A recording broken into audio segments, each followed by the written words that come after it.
Dalam transaksi internasional, dalam hal ini ada penjual dan pembeli, ketika melakukan transaksi, perlu adanya pemahaman terkait kontrak-kontrak yang ada di dalamnya, baik sejauh mana risiko yang ditanggung maupun beban yang menjadi tanggungan pihak penjual maupun pembeli. Nah, apa aja sih kontrak-kontraknya itu? Simak penjelasannya di video berikut ini.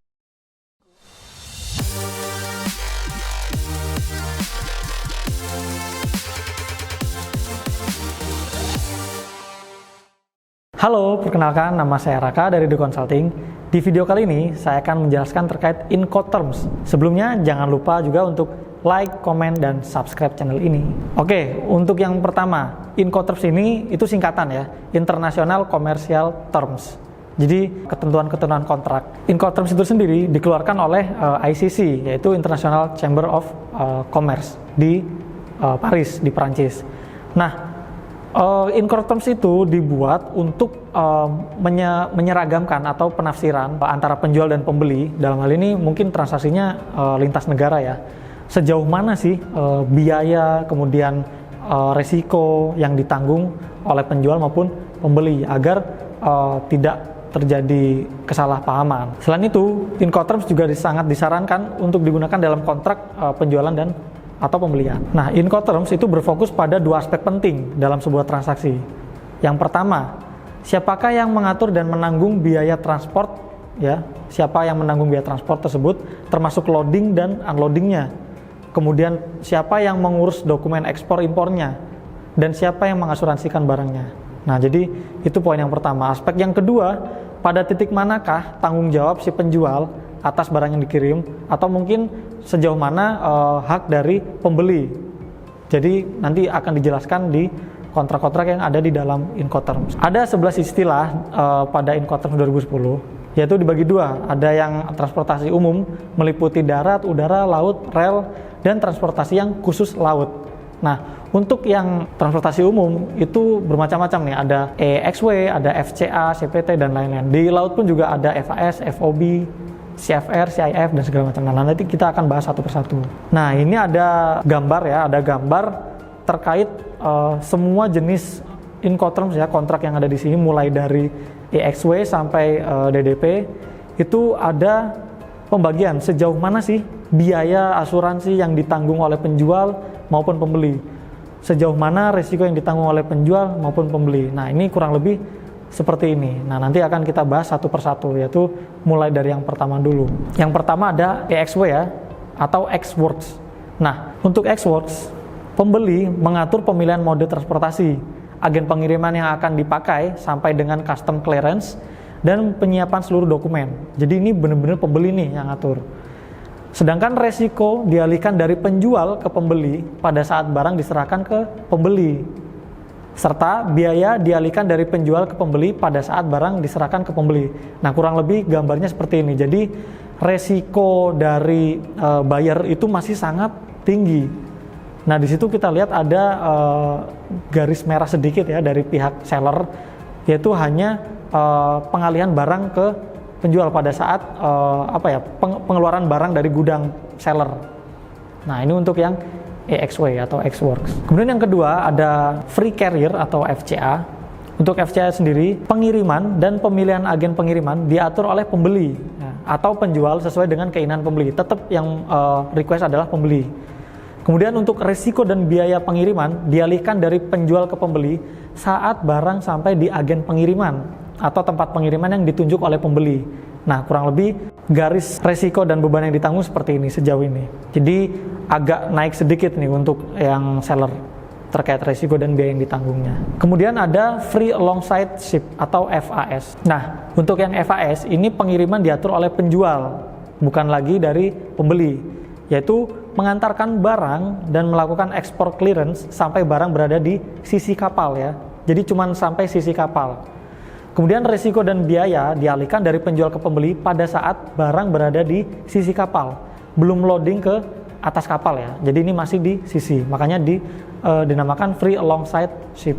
Berikutnya ada FOB atau Free On Board. Nah, ini satu step di FAS ya, yaitu pengiriman diatur oleh penjual sama mengantarkan barang dan melakukan ekspor clearance sampai barang berada di atas kapal, bukan di sisi kapal. Jadi barang ini sudah dimuat ke kapal.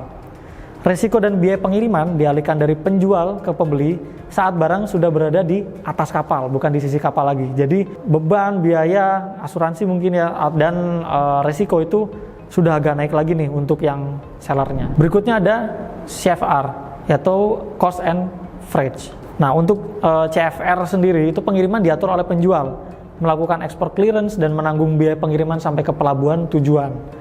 Risiko dialihkan ke pembeli pada saat barang sudah berada di atas kapal, serta biaya dialihkan ke pembeli pada saat barang sudah sampai di pelabuhan tujuan, tapi sebelum unloading dari kapal ya barangnya. Jadi ini kita bisa lihat perbedaannya. Untuk yang garis merah yang pace transport itu seller risikonya atau mungkin menanggung sampai pelabuhan tujuan seperti ini.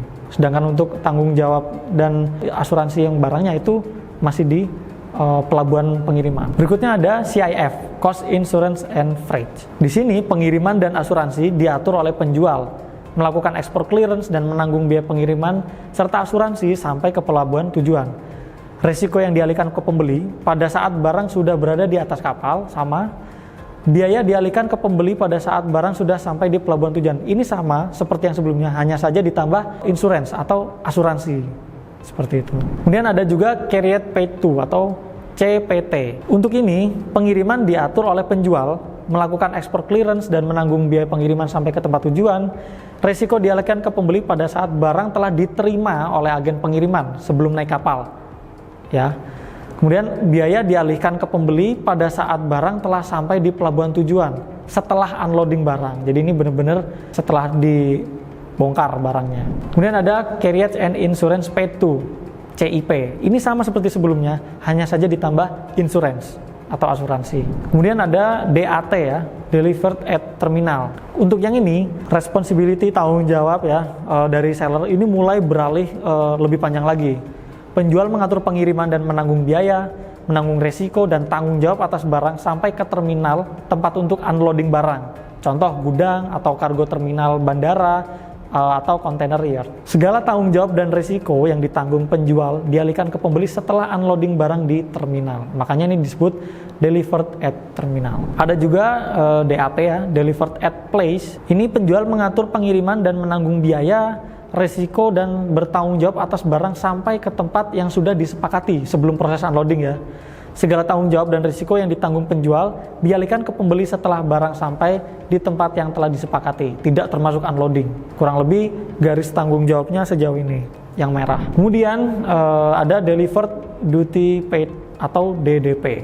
Nah, ini penjual bertanggung jawab untuk memilih transport, melakukan proses ekspor dan impor clearance, serta membayar bea masuk dan pajak, dan mengantarkan barang ke tempat yang telah disepakati. Nah, ini lebih banyak lagi nih kewajibannya, serta risikonya. Segala tanggung jawab dan risiko yang ditanggung penjual dialihkan ke pembeli setelah unloading barang dari truk atau inland freight. Nah, apa sih hubungan Incoterms dan kaitannya dengan dunia bisnis mungkin ya dalam hal ini terkait fungsinya tadi, kemudian risiko yang ditanggung, biaya yang ditanggung juga. Nah, itu ada pembagian risiko yang jelas dari antara penjual dan pembeli.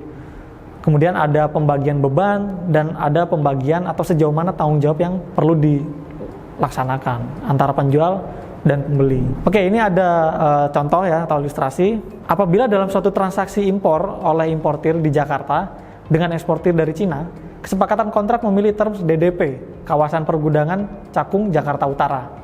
Maka dalam hal ini mengandung arti bahwa peralihan risiko perdagangan beralih dari penjual kepada pembeli berada di lokasi kawasan perdagangan Cakung di Jakarta.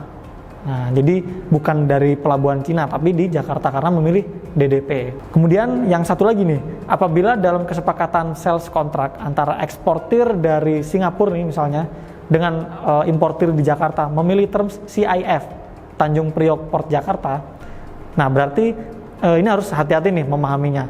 Titik peralihan risiko perdagangan tidak terjadi di pelabuhan Tanjung Priok Jakarta, melainkan di pelabuhan Singapura.